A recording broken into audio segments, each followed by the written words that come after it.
السلام عليكم ورحمة الله وبركاته. أهلا وسهلا بكم وفيديو جديد. النهاردة إن شاء الله هنتعرف مع بعض إزاي نحمي حساب الفيسبوك الخاص بينا من إنه يتعطل احترازي.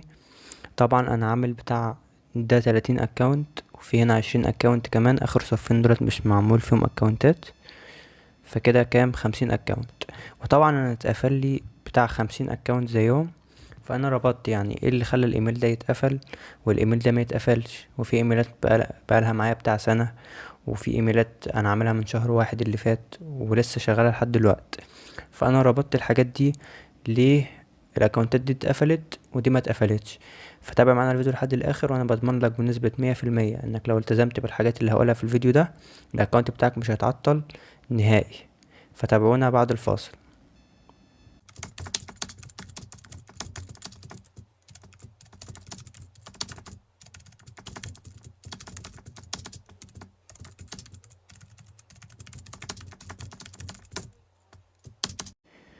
وقبل ما ندخل في الشرح، حابب اشكركم على تعليقاتكم الجميله دي، لان ده فعلا بجد يعني شيء بيخلينا نستمر في تنزيل الفيديوهات، على الرغم من ان عدد الاشتراكات قليل جدا. يعني انا ما عنديش غير 500 مشترك، لكن التعليقات دي ولما بعرف ان الناس بتستفيد ده بيشجعني انزل فيديوهات اكتر. اول حاجه يا صاحبي هنعملها ان احنا نفتح متصفح جوجل كروم، وهنفتح طبعا هنسجل دخول الحساب اللي احنا عايزين نأمنه.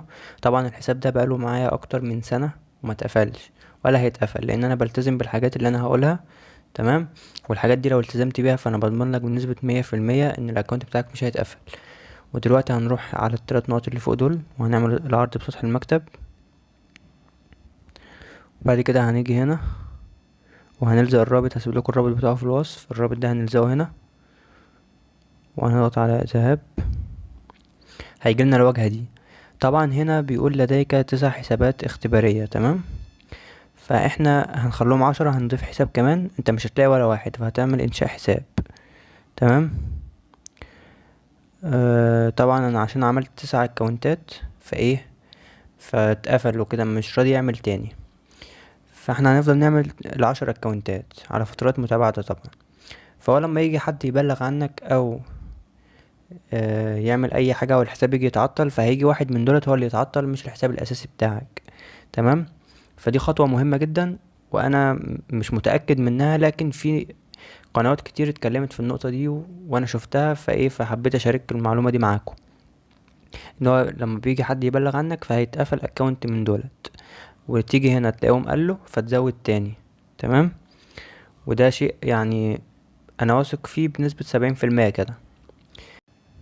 وتاني حاجة مهمة جدا يا صاحبي هو انك تضيف المعلومات عنك، يعني مثلا طالب لدى كذا، مكان الإقامة، الدراسة كده. تمام. ولو هتنشر روابط لليوتيوب، وبرضو ما تنشرش يعني مثلا أقصى حاجة رابط واحد في اليوم. تمام. أو ممكن رابطين في اليوم، بس الأفضل رابط واحد في اليوم. عشان تضيف الرابط دي لازم تدخل هنا تعديل التفاصيل، وهتيجي هنا على الروابط وتعمل تعديل، وتيجي هنا إضافة موقع ويب، وهتيجي هنا تكتب هنا تلزق الرابط بتاع قناتك، وبعد كده تضغط على حفظ. بعد ما تحفظه هيجي كده اللي هو الرابط المضاف ده. تمام. هي دي من الحاجات المهمة جدا. تمام. وبرضو إضافة الهوايات دي مهمة جدا برضو، لو ان نضيف شوية حاجات كده ايا كانت. تمام. دي كلها حاجات بتقوي ان يعني انت شخص حقيقي مش بوت مثلا، وضايف الحاجات دي اخترتها وعطيت وقت ان انت تعملها وكده، والحاجات دي كده مهمة جدا. تمام. والحاجة بقى اللي هي المهمة جدا برضو، ودي حاجة يعني ايه محدش قالها قبل كده، وانا الوحيد اللي لاحظت الحاجة دي في الحسابات. لاحظت ان الحسابات اللي انا بفتح فيها مقاطع الفيديو واتفرج على فيديوهات، تمام، الحاجات دي بتساعد القناة انها ما تتقفلش بجد وحقيقي، وشيء 100%. ان انا في اكونتات كنت بفتحها كتير وافضل اتفرج على فيديوهات كتير وادي تفاعلات مثلا الفيديوهات اللي عجبتني، الحاجات دي كانت فعلا فرقت جدا. يعني في اكونتات بقى معايا اكتر من 3 4 سنين، وفعلا الاكونتات دي انا كنت بفتحها وبتفرج على فيديوهات وما اتقفلتش. تمام. دي حاجات مهمة. وبرضه هتروح على الاعدادات، في حاجة برضه اخيرة هنروح على الاعدادات، وهنا التعرف على الوجه. التعرف على الوجه دي هنضغط على متابعة. تمام، ونضغط على تشغيل، وبعد كده نقفله. تمام. لازم التعرف على الوجه دي برضو من الحاجات المهمة جدا. تم، هنا التعرف على الوجه شغلناها.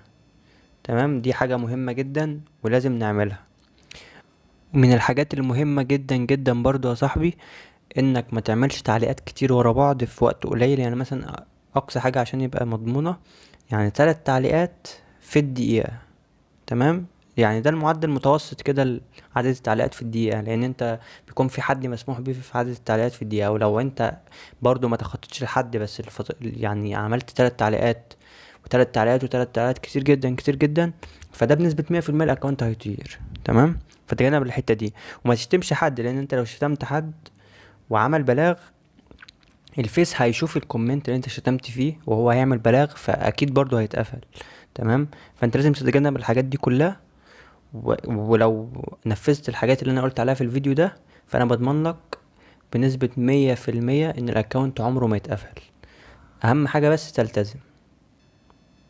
وطبعا كده يكون انتهى فيديو النهاردة، واتمنى يكون الشرح عجبكم وتكونوا استفدتوا منه. ويا ريت يا صاحبي لو لسه بتتفرج علينا لاول مره تشترك في القناه، عشان تشجعنا نستمر في تنزيل الفيديوهات. والسلام عليكم ورحمه الله وبركاته.